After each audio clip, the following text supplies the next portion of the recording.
Advocate Jalal Uddin ত্রয়োদশ জাতীয় সংসদ নির্বাচনে তার রাজনৈতিক জীবনে প্রথমবারের মতো পান বিএনপি থেকে ভোটের টিকিট পেয়েই বাজিমাত করেন।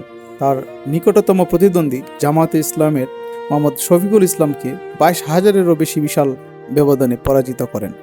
এরপর কাঁধে আসে পাখুন্দিয়া কটিয়াদির মতো বিশাল জনগোষ্ঠীর ভাগ্য বদলের দায়িত্ব। নির্বাচনের আগে ছিল প্রতিশ্রুতি, ভোটের পরে এসেছে দায়িত্ব। মাত্র 3 মাস আগে জনগণের ভোটে সংসদ সদস্য নির্বাচিত হয়েছিলেন অ্যাডভোকেট মোহাম্মদ জালাল উদ্দিন। এই অল্প সময়ে তিনি কতটা ছুঁতে পেরেছেন মানুষের প্রত্যাশা আর কতটা এগিয়েছে উন্নয়নের প্রতিশ্রুতি, সেই উত্তর খুঁজব আজকের প্রতিবেদনে। শুরুতে একটু ফিরে যেতে চাই গত ঈদুল আজহার আগের দিন। হঠাৎই জটিকা সফরে সরকারের স্বাস্থ্যমন্ত্রী সর্দার সাখাওয়াত হোসেন কিশোরগঞ্জে।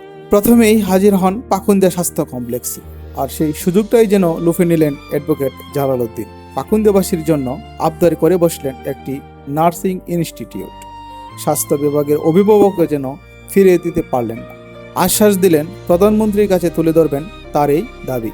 কিশোরগঞ্জ 2 আসনে প্রথমবারের মতো বিএনপির মনোনয়ন পেয়ে জয়। এরপর জনগণের প্রত্যাশা, উন্নয়নের প্রতিশ্রুতি আর রাজনৈতিক পরীক্ষার ময়দান। দায়িত্ব নেওয়ার মাত্র 3 মাসেই নানা উদ্যোগ আর উন্নয়ন কর্মকাণ্ডে আলোচনায় এসেছেন পাখুন্দিয়া কটিয়াদির সংসদ সদস্য অ্যাডভোকেট জালাল উদ্দিন। কতটা বদলাতে পেরেছেন 2 উপজেলার চিত্র? স্থানীয়দের ভাষ্য, দায়িত্ব নেওয়ার পর থেকেই বিভিন্ন সরকারি দপ্তর ও মন্ত্রণালয়ের সঙ্গে যোগাযোগ বাড়িয়ে উন্নয়ন প্রকল্প আনার চেষ্টা করছেন তিনি। মাত্র 3 মাসে 2 উপজেলায় শুরু হয়েছে একাধিক অবকাঠামো উন্নয়ন ও জনকল্যাণমূলক প্রকল্পের কাজ। দীর্ঘদিনের অবহেলিত সড়ক সংস্কার, ড্রেনেজ ব্যবস্থার উন্নয়ন, শিক্ষা প্রতিষ্ঠানের অবকাঠামো নির্মাণ ও সংস্কার সহ বিভিন্ন উন্নয়ন কার্যক্রমে গতি এসেছে বলে জানিয়েছেন স্থানীয়রা। কটিয়াদির যে প্রকল্পগুলো আমরা হাতে নিয়েছি বিগত 3.5 মাসে তেমন কিছু আমরা আশা করতে পারি না। তারপরে উনি যতটুকু হাতে নিয়েছে মোটামুটি এটা যদি চলন্ত থাকে, রানিংয়ে থাকে, তাহলে সামনে আমাদের আরও ভালো কিছু আশা করতে পারি আর কি। 3 মাসে যে কাজ কামগুলো করতেছে ভালোই করতেছে। স্থানীয় সূত্র বলছে, নির্বাচনকালে দেওয়া প্রতিশ্রুতিগুলো বাস্তবায়নের শুরু থেকেই সক্রিয় রয়েছেন এই সংসদ সদস্য। বিভিন্ন ইউনিয়নে নিয়মিত গণসংযোগ, উন্নয়ন প্রকল্প পরিদর্শন এবং সরকারি দপ্তরগুলোর সঙ্গে সমন্বয়ের মাধ্যমে কাজ এগিয়ে নেওয়ার চেষ্টা করছেন তিনি।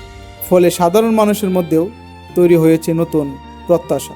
আমার দৃঢ় বিশ্বাস, আমি বিশ্বাস করি উনি যেভাবে রাস্তাঘাটের কাজ করতেছে সেইভাবে যদি করে যায় তাহলে পাখুন্দিয়া, বিশেষ করে পাখুন্দিয়া কোনো কাজ বাকি থাকবে না। এভাবে যদি অব্যাহত থাকে আশা করছি যে পাখুন্দিয়া কটিয়াদির ব্যাপক উন্নয়ন হবে। রাজনৈতিক বিশ্লেষকদের মতে উন্নয়ন কর্মকাণ্ডের দৃশ্যমান সূচনা যে কোনো জনপ্রতিনিধির জন্য ইতিবাচক বার্তা বহন করে। তবে প্রকৃত মূল্যায়ন নির্ভর করবে এসব উদ্যোগ কতটা বাস্তবায়িত হয় এবং সাধারণ মানুষ কতটা সুফল পায় তার উপর। সংসদ সদস্য অ্যাডভোকেট জালাল উদ্দিনও জানালেন সেই প্রত্যাশার কথাই। শীঘ্রই এর সুফল পেতে শুরু করবেন জনগণ। পাখুন্দিয়া কটিয়াদির প্রত্যেকটা ওয়ার্ডের একটা করে মসজিদ, প্রতি ইউনিয়নের 9টা ওয়ার্ডে 9টা মসজিদ এবং একটা মন্দিরের প্রস্তাব সক্রিয় বিবেচনাধীন। কটিয়াদিতে 3টা এইচবিবি রাস্তা এবং পাখুন্দিয়াতে 3টা এইচবিবি রাস্তা মঞ্জুর করে আমি এই কাজের উদ্বোধন করেছি। ইনশাল্লাহ দৃশ্যমান হবে উন্নয়ন প্রকল্পগুলি।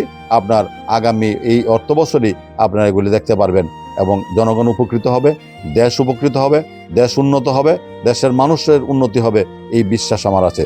মাত্র 3 মাসে উন্নয়নে কিছু দৃশ্যমান উদ্যোগ পাখুন্দিয়া কটিয়াদির মানুষের মাঝে নতুন আশার জন্ম দিয়েছে। এখন দেখার বিষয় এই গতি ধরে রেখে নির্বাচনী প্রতিশ্রুতিগুলো কতটা বাস্তবে রূপ দিতে পারেন সংসদ সদস্য অ্যাডভোকেট জালাল উদ্দিন। সেই উত্তরই মিলবে সময়ের সঙ্গে। সাখাওয়াত হোসেন হৃদয়, কিশোরগঞ্জ প্রেস, পাখুন্দিয়া। ভালো কাজের সাথে আমাদের মাননীয় প্রধানমন্ত্রী তারেক রহমান সাহেব আছেন।